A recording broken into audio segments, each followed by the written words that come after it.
transition that Liberia has had, where a sitting head of state actually transitions to another sitting head of state. In recent memory, that is. So in the 1970s, President William Tubman died in office, and he'd been president for almost 30 years. Following him, his successor was his vice president, William Tolbert, who was assassinated while still in office. Following him was Samuel Kanyan-Doe, who was also assassinated in office during the war. And then following him, obviously notoriously, was Charles Taylor, who didn't serve his last term, but was indicted by the the Special Court for Sierra Leone, and eventually had to go to the ICC, or the Hague, and was eventually prosecuted and found guilty for crimes committed in Sierra Leone. So he didn't serve his full term, and certainly didn't transition to a democratically elected president. So for me, the stakes are incredibly high, not only politically, but also historically, looking at our historical trajectory. I think the other thing that's important to look at is there will be no incumbent in this election. President Sirleaf has definitively stated that she will step down. She was going to abide by the Constitution. She served her 12 years, and she's going to step aside and allow the political dispensation to take its course. But her vice president is running. And so I almost think of him as sort of a pseudo-incumbent, even though he's not really an incumbent. So, that has all kinds of implications about what kinds of state resources he might employ in order to get a bit of an edge ahead of all of the other candidates. So we don't want to discount that there's a pseudo-incumbency. It's a term that I've sort of created. I think one thing that's also really important looking ahead is virtually all the candidates who are vying for president have definitively stated that they will be running. Now, there are a lot of the usual suspects, right? So the seasoned politicians, so the Charles Brumskin and the vice president. The George Weah, you could even say, is a seasoned politician because he's been around the block a few times. But what, for me, is fascinating is that there are new people, sort of new aspirants coming to the fore. And many of them are not seasoned politicians. Many of them are technocrats. Many of them are entrepreneurs. They've run their own businesses. One particular man is Benani Ure, who had some political affiliation with Charles Taylor, but really is a serial entrepreneur in the urban centers of Liberia as well as the peri-urban centers. So he comes to the race with sort of a level of experience, having been an entrepreneur and sort of made his own money. Another person who's a new aspirant is Coca-Cola former COO, Alex Cummings, who ran Coca-Cola for almost 25 years and is a self-made billionaire. So he comes with that sort of technocratic entrepreneur experience. And that sort of muddies the waters a little bit for these seasoned politicians, because what it absolutely shows is that the presidential race is not the sole domain of these seasoned politicians any longer, that there are going to be people who will challenge their clout. And have been able to galvanize a large population of people, not only in the urban centers, but also in rural areas. Another person, not an entrepreneur, but a technocrat, is the former central bank governor, Mills Jones, who's also entered the race. And his party is, I think, the Movement for Economic Empowerment. So he's done a lot of work in rural areas, particularly around market women, giving them loans and access to collateral and credit. And I think that gives some of the seasoned politicians a bit of a run for their money. Another person who's come to the fore is a former technocrat as well, the former Auditor General of Liberia, John Morlew, who in 2009 said a statement that was absolutely unsubstantiated but created a lot of problems for the president, when he said that the president's administration was 3 times more corrupt, or 10 times more corrupt.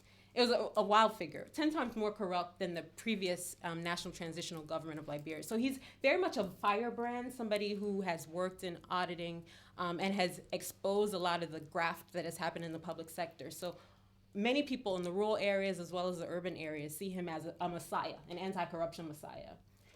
Again, giving the seasoned politicians a bit of a run for their money, making them a bit uncomfortable in their positions, which I think is very, very important. I think one of the other things that has come to the fore is that a lot of the standard bearers of their parties who are going to be running for president have realized that they cannot win in the first round, that there has to be some coalition building. So you find that a lot of opposition parties are coming together to form coalitions. There was a large meeting of 12 heads of opposition parties in Ganta earlier last year, where they agreed to form coalitions or even splinter coalitions amongst themselves. And the one that came to the fore that's, I would say, more powerful than the rest is George Weah, the former football player who did run for president in 2005 and then ran for vice president in 2011. So him, and then also Jewel Howard Taylor, the former First Lady of Liberia and Charles Taylor's wife. Now they are going to be running as president and vice president for a coalition called the Congress for Democratic Change, or the Coalition for Democratic Change.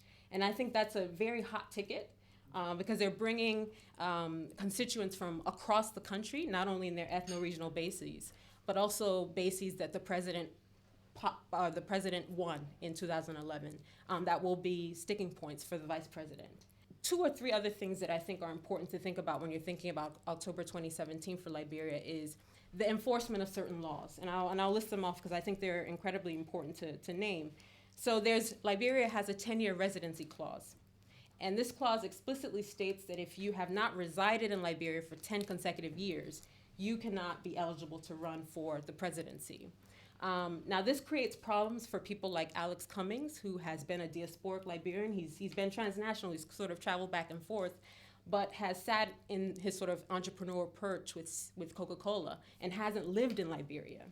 Another person that might create problems for is John Morlew, the former Auditor General, who after not being re-nominated in 2011, left and started his own auditing firm in the United States in 2011. So has lived in Washington, D.C. effectively for the past 5 years.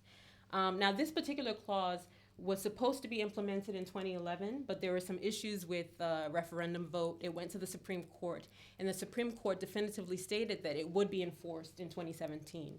I don't hear very many people talking about this clause, but I think it will come to the fore when there are contestations around who is eligible to actually run. I think another law that's important to bring up is Liberia does not recognize dual citizenship. So if you are a Liberian and you naturalize in another country, you automatically revoke your Liberian citizenship. There is a bill that's before the legislature. It hasn't been passed yet, but it has called into question the citizenship of a number of candidates. So people like Alex Cummings, who has mooted to have gained U.S. citizenship. People like even George Weah, who's mooted to have French citizenship. For people like Mills Jones, who's mooted to have U.S. citizenship, and even the former Auditor General. So again, if these laws are invoked and enforced, and people start, rumblings around whether or not these people are actually eligible, it could create a sort of constitutional quagmire. I think another law that's incredibly important is that there was a 2014 civil service conduct law, which basically stated that anyone who is running for political office, whether for the legislature or for the presidency, has to resign from his or her political office 2 years before the actual election. There are a number of people who are vying for the presidency as well as the House of Representatives, because it's a legislative as well as presidential race, who did not resign 2 years before the elections this year. So again, whether or not that particular code of conduct will be enforced is a big question mark.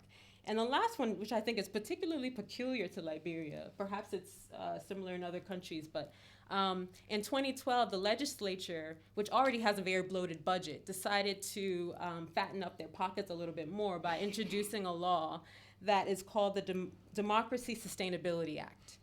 And this act, and I hear some people laughing already, but this act basically says that the first, second, and third parties that come in first, second, and third places in the presidential as well as the legislative elections will be given $2 million, $1 million, and $500,000 respectively as campaign finance for subsequent elections.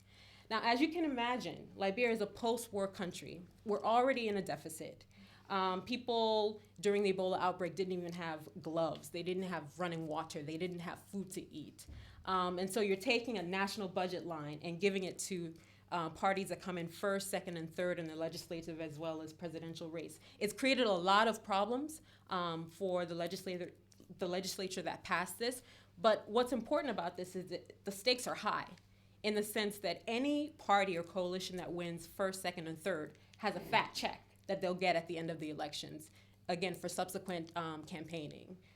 talk about campaign finance regulations need to happen in Liberia.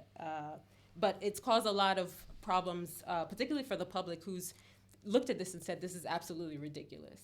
And I think last but certainly not least, a couple of other issues. The United Nations mission in Liberia has drawn down. They have effectively given full responsibility of Liberia's security to the government of Liberia. Now, this will be the first time they'll have a very small, limited force, police force as well as a security force.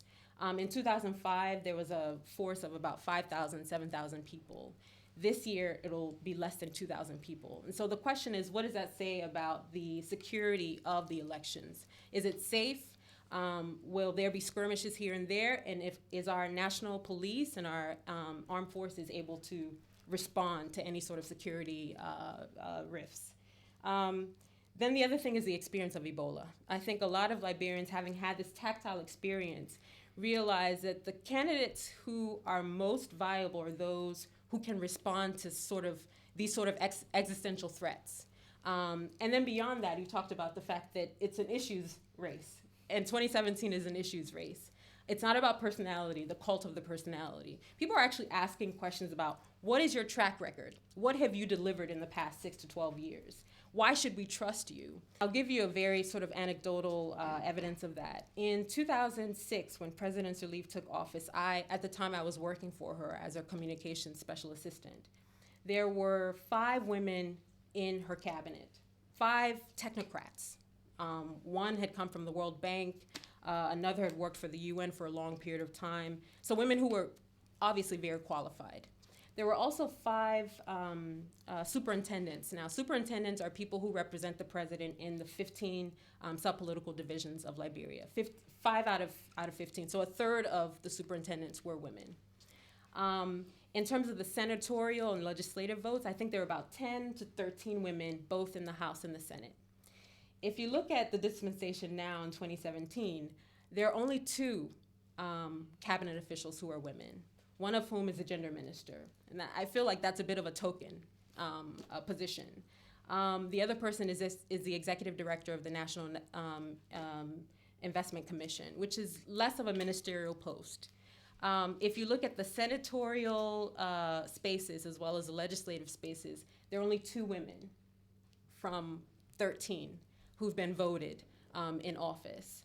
And then the superintendents, I think about 2. So between 2006, when President Sirleaf took office, and 2017, when she's about to step down, there are fewer women explicitly, vocally, in political office than when she actually took office. And we can have a debate about why that is, but I think one of the things that for me has been disappointing is there was a gender equity bill that was put forward by the Women's Legislative Caucus in Liberia. And there have been gender equity bills across the continent. I think Sierra Leone had one. If you look at Rwanda, which has 60% plus 60% women in parliament, they have a quota system. The women in Liberia, particularly in the legislative caucus, said that we needed a quota system because that was the only way to bring women into political office so that they would have the support that they needed to run in these various elections. The president was very silent on this particular bill. She didn't support it initially, and when she eventually did sign on board, it was sort of a resigned kind of acceptance of it. Now, the bill effectively was not passed because I think the men in the Senate and the House were concerned about this quota system.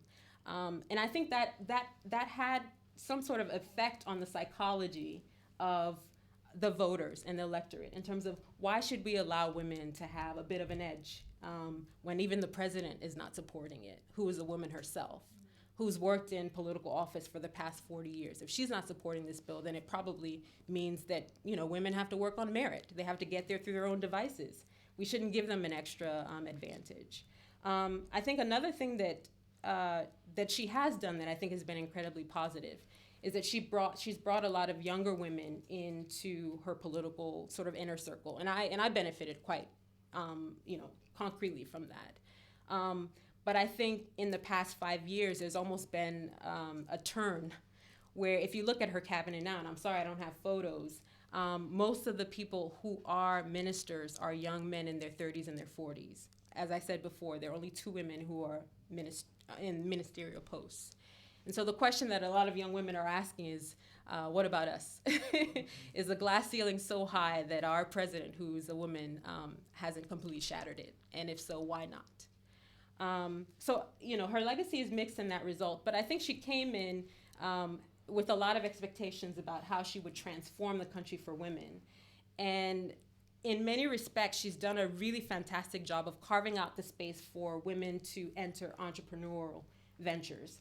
So she's a huge supporter of market women. She's built markets across the country. There's a Sirleaf Market Women's Fund that has given donations to market women, that has enabled them to have microcredit loans, that has built markets, again, large markets all across the country. And I think that's been great, giving women sort of the financial clout, again, to be able to access credit. But in the economy, yes, we're trying to empower women, but I think in terms of politics or the political sphere, I don't think we've done enough.